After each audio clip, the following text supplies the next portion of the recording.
ዛሬ ማርች 17 ቀን 2026 ዓመተ ምህረት በመካከለኛው ምስራቅ ሰማይ ላይ የሰላም እርግብ ሳይሆን የሰው አልባ አውሮፕላኖች፣ ድሮንስ እንዲሁም የፓላስቲክ ሚሳኤሎች ጥላ አጥልቶ ውሏል። የቀጠናው ውጥረት ከመቼውም ጊዜ በላይ ወደ ከፍተኛ ደረጃ ቦሊንግ ፖይንትም ተሸጋግሯል። ዛሬ ማርች 17 ቀን ዓለም ሌላ የሰላም እንቅልፍ አጥታ ውላለች። ከመካከለኛው ምስራቅ የሚወጡ መረጃዎች እንደሚያመለክቱት ቀጠናው ወደማይመለስበት የታሪክ አዙሪት ውስጥ እየገባም ይገኛል። ከቴል አቪቭ እስከ ቴህራን፣ ከቤይሩት እስከ ቀይ ባህር ያለው መስመር በባሩድ ጭስ ታፍኖም ውሏል። ዛሬ በመካከለኛው ምስራቅ ምን ተሰማ? ዓለምስ ለምን ሰጋች? ዝርዝር መረጃውን ይዘናል ወደ እናንተ የምናደርስ ይሆናል። ለአዲስ ትሩዝ ሚዲያ ቤተሰብ አዲስ የሆናችሁ ቻናላችንን ሰብስክራይብ በማድረግ እስከ ፍጻሜው እንድትቆዩ እየጋበዝን በዝርዝር ወደምንመለከታቸው መረጃዎች እናምራ። ሌሊቱ ጸጥ ያለ ነበር። ነገር ግን በሶሪያ ደማስቆ በሚገኘው ምስጢራዊ የኢራን ኤምባሲ አቅራቢያ ያለው ሕንፃ በድንገት በብርቱ ፍንዳታ ተናወጠ። የእስራኤል F-35 ስውር ተዋጊ ጄቶች ያለ አንዳች ማስጠንቀቂያ ሰማዩን ቀደዱት። ኢላማው አንድ ነበር። የኢራን የደህንነት መዋቅር የጀርባ አጥንት የሆነው ከፍተኛ ባለስልጣን። እስራኤል ዛሬ ማለዳ ባወጣችው መግለጫ የኢራን እስላማዊ አብዮታዊ ዘበኛ IRGC ከፍተኛ አዛዥና በመካከለኛው ምስራቅ የኢራን የጥላው ጦርነት መሐንዲስ የሆኑት ግለሰብ በስኬት መግደሏንም በይፋ አምናለች።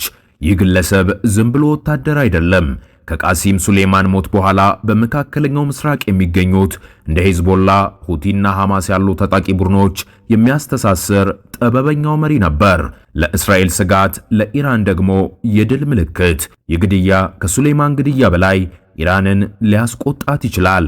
ምክንያቱም ጥቃቱ የተፈጸመው ኢራን የሉዓላዊነት ክልል ነው በምትለው ስፍራና እስራኤል በቀጥታ ኃላፊነቱን በወሰደችበት ሁኔታ በመሆኑ ነው። ጥያቄው እስራኤል ይህ ሰው በዚህ ሰዓት በዚህ ሕንፃ ውስጥ እንደሚገኝ እንዴት አወቀች የሚለው ነው። ይህ የሞሳድ ረጅም እጅ በኢራን ከፍተኛ አመራር ውስጥ ሰርጎ መግባቱን ያሳያል። ኢራን አሁን ትልቅ ድንጋጤ ውስጥም ገብታለች። በውስጧ ሰላዮች እንዳሉም ታውቃለች። ይህ ግድያ የኢራን የደህንነት መዋቅር እርቁን ያስቀረውና መተማመንን የሚያጠፋ ክስተት ነው ተብሎም ተዘግቧል። ዛሬ ማለዳ ላይ የእስራኤል አየር ኃይል በደቡብ ሊባኖስ በሚገኘው የሂዝቦላ ይዞታ ላይም ላለፉት 5 ዓመታት ታይቶ የማይታወቅ ከባድ ጥቃትም ሰንዝሯል። ሂዝቦላ በበኩሉ ከ1500 በላይ ሚሳኤሎችን ወደ ሰሜን እስራኤል መተኮሱን አስታውቋል። የብረት መጋረጃው አይረንዶም በሚሳኤሎች ብዛትም ተጨናንቋል። ይህ ግጭት ከዚህ ቀደም ከነበሩት የሚለየው ቴክኖሎጂው ነው። ሂዝቦላ አሁን ላይ አርቲፊሻል ኢንተለጀንስ የሚጠቀሙ ድሮኖችን እያሰማራች ትገኛለች።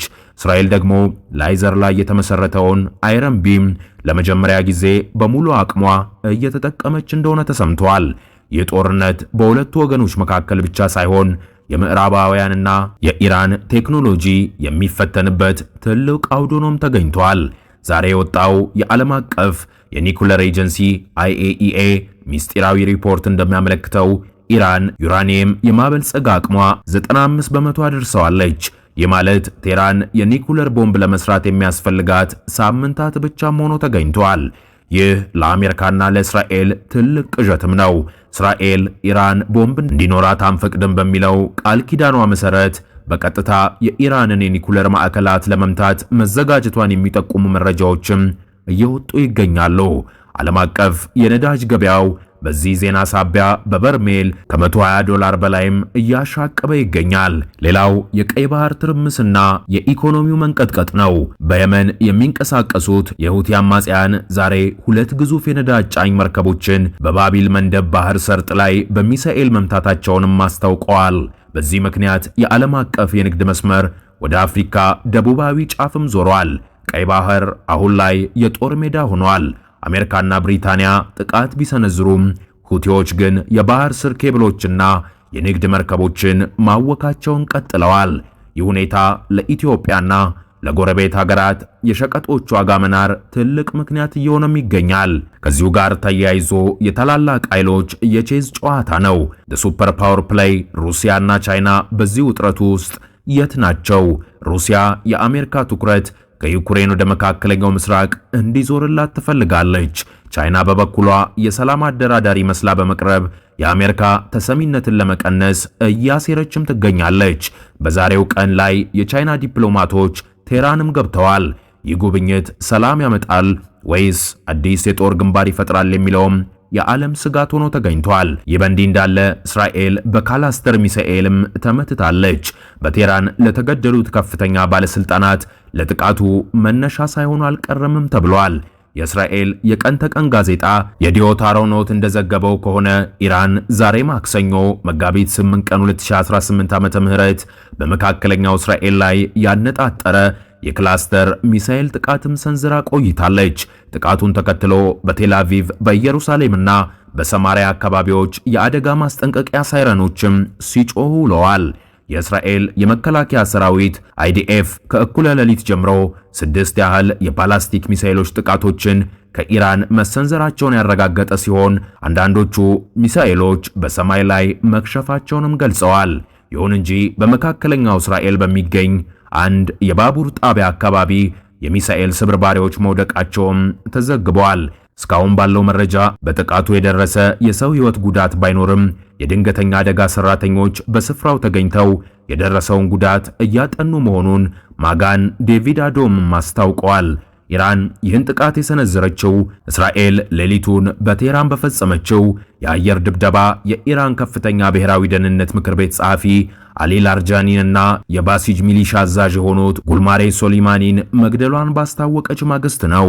ምንም እንኳን የኢራን ባለስልጣናት ስለ ግድያውም ሆነ ስለ ዛሬው የሚሳኤል ጥቃት እስካሁን በይፋ የሰጡት ማብራሪያ ባይኖርም ጥቃቱ ለባለስልጣናቱ ሞት እየተሰጠ አጸፋ ምላሽ ሊሆን እንደሚችልም ተገምቷል። በሌላ በኩል የተባበሩት አረብ ኤምሬትሶች ዛሬ ከኢራን ተተኩሰው የነበሩ 10 ባላስቲክ ሚሳኤሎችን ማክሸፋቸውን ያስታወቁ ሲሆን የአንድ ሚሳኤል ስብርባሪ በአቡ ዳቢ በመውደቁም የአንድ ሰው ሕይወት ማለፉንም አረጋግጠዋል።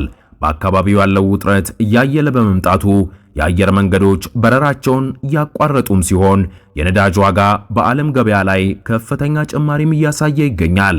በተጨማሪም ይህ የታላቅ ቀውስ ኢራን በአሜሪካና እስራኤል ጥቃት ከ50 በላይ ቅርሶቿ እንደተጎዱባት አስታውቃለች። አሜሪካና እስራኤል በሀገሪቱ እያደረሱት ባለው ጥቃት ቢያንስ 56 ሙዚየሞች፣ ታሪካዊ ቅርሶችና የባህል ቦታዎች ላይ ጉዳት መድረሱን የሀገሪቱ የቅርስ ሚኒስቴር አስታውቋል። ኢስላሚክ ሪፐብሊክ የዜና ወኪል ሚኒስቴር መስሪያ ቤቱን ጠቅሶ እንደዘገበው ከጠቅላላው ጉዳት ውስጥ ቢያንስ 19 ያህሉ በዋና ከተማይቱ ቴህራን የሚገኙ ሲሆን ከነዚህ መካከል የጎልስታን ቤተመንግስት፣ የቴህራን ባዛር እንዲሁም የቀድሞ የሴንት ህንፃዎችም ይገኙበታል ብለዋል።